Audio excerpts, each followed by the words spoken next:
ओम नमो नारायण। आज मैं अपनी बात की शुरुआत पूज्यनी राजन जी महाराज जी के भजन की 4 लाइनों से करूंगा। जिंदगी की डोर सो हाथ दीनानाथ के, महलों में राखे चाहे झोपड़ी में वास दे। धन्यवाद निर्विवाद राम राम कहिए, जाहे भी राखे राम काहे भी रहिए। बस ऐसे ही ये लाइनों को हम अपने जीवन में उतारना चाहिए, पर हम करते इसका विपरीत है।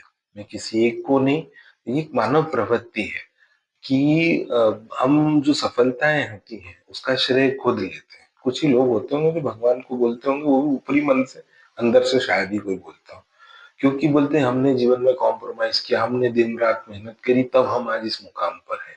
तो जीवन में हर व्यक्ति सफलता का श्रेय खुद लेता है और असफलताओं का श्रेय भगवान को दे देता है कि भगवान ही मेरे साथ ऐसा क्यों करता है, भगवान की वजह से हो गया, भगवान को नहीं मिलना क्या सारे दुखों के लिए। तो ये मानव प्रवृत्ति है कि सफलताएं हम कर रहे हैं और बुरा जो कर रहे हैं भगवान कर रहे हैं। पर न भगवान का सफलता में श्रेय है, न असफलता में श्रेय है। भगवान का सिर्फ आपके कर्मों के फल को देना है। आप अच्छा कर रहे हो तो वो अच्छा अच्छा देंगे, आप बुरा कर रहे हो तो वो बुरा बुरा देंगे। ये हमारे ऊपर है कि हम जिंदगी में क्या कर रहे हैं, हम अच्छे फल कर रहे हैं, काम कर रहे हैं, या बुरे काम कर रहे हैं। तो इसका पूरा सब कुछ है वो भगवान के चरणों में समर्पित कर दें, काम को निस्वार्थ कर दें। तो मैं इस बात को एक छोटी सी कहानी से समझाऊंगा तो बहुत अच्छे से समझ में आएगी। कि एक महात्मा थे, वो जंगल में एक पत्थर पे बैठे थे लंगोटी में। वहां से एक राजा का गुजरना हुआ। अब राजा ने देखा कि अरे कुछ बड़े महात्मा बैठे हुए दिख रहे हैं। वो उनके पास जाता है, उनको दंडवत करता है और बोलता है, गुरुदेव आप मुझे आशीर्वाद दें। गुरुजी उनको आशीर्वाद देते हैं। बोले, गुरुजी मुझे सेवा का मौका भी दे, आप मेरे साथ कुछ दिन मेरे राजमहल में चले। तो गुरुजी कहते हैं कि ठीक है बेटा चलो। तो गुरुजी को अपने साथ लेके राजमहल में आ जाते हैं। राजमहल में पहुंचते हैं तो देखते हैं कि राजमहल के बाहर आंगन में एक कुटिया की व्यवस्था हो रही है, घास फूस आ गई है, सारी व्यवस्थाएं चल रही है महाराज जी के लिए। तो गुरुजी रहते हैं, वो पूछते हैं कि बेटा ये क्या हो रहा है। तो राजा होता है, वो बोलता है कि महाराज जी आपके लिए शुद्ध सात्विक जगह में आपके रूप में विश्राम करने के लिए व्यवस्था कर रहे हैं। तो गुरुदेव कहते हैं कि नहीं नहीं बेटा, तू कहाँ रुकता है ये बता। तो राजा बोलता, मेरा तो ये वाला कक्ष है। बोले, ऐसे ही कोई कक्ष हो तो मैं रुकूं। तो राजा थोड़ा आश्चर्य में आ जाता है। तो बोलता है कि ठीक है, अब एक और ऐसे कक्ष की व्यवस्था में महाराज जी को बोलते, गुरुदेव आप आइए। अब कुछ देर गुरु जी आराम करते हैं, उसके बाद राजा गुरु जी को बोलता है कि आइए भोजन का समय हो गया है। गुरु जी जब भोजन के लिए आते हैं तो देखते हैं कि राजा के सामने खीर पूरी भजिए पकवान रखे थे, और गुरुदेव की थाली के वहां पे फल फूल कंद मूल ये रखे थे। तो गुरुदेव कहते हैं कि मैं ये नहीं खाऊंगा बेटा। राजा, बेटा तुम क्या खा रहे हो। तो राजा बोलता, मैं तो ये सब ये भोजन गरिष्ठ भोजन है। बोले, मैं भी यही करूंगा। तो राजा को थोड़ा सा डाउट होता है कि यार ये कैसे गुरु जी। तो उसको होता है कि कहीं मैं गलत तो नहीं लिया है, या कहीं लालची किसी को। और वो अतिथि थे तो उनका स्वागत करना जरूरी था। तो बोले ठीक है। गुरु जी को भी खीर पूरी भजी ये सबका भोग लगता है। अब वो राजा के मन में डाउट आ जाता है कि मैं कहीं गलत किसी को ले आया। तो राजा 2 4 8 दिन 10 दिन जैसे तैसे उनकी सेवा करता है। फिर एक दिन वो मन बना लेता है कि गुरु जी को मैं छोड़ आता हूँ।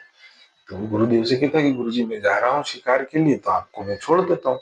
तो गुरुजी कहते बोले ठीक है, चल उठाए कमंडल और उसके साथ चल देते हैं। वो जंगल में उसी चट्टान पर गुरु जी को वापस छोड़ के आ जाते हैं।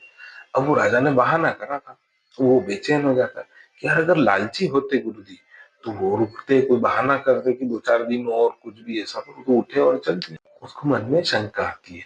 तो वो अपने जो जासूस होते हैं उनको वहां पर लगा देता है कि जाओ देख क्या वो गुरु जी जो थे वो कहीं कष्ट में होंगे, इतना सब भोग विलास के साथ रहे, तो वापस जंगल में चट्टान में उनको तकलीफ हो रही होगी, क्या हुआ।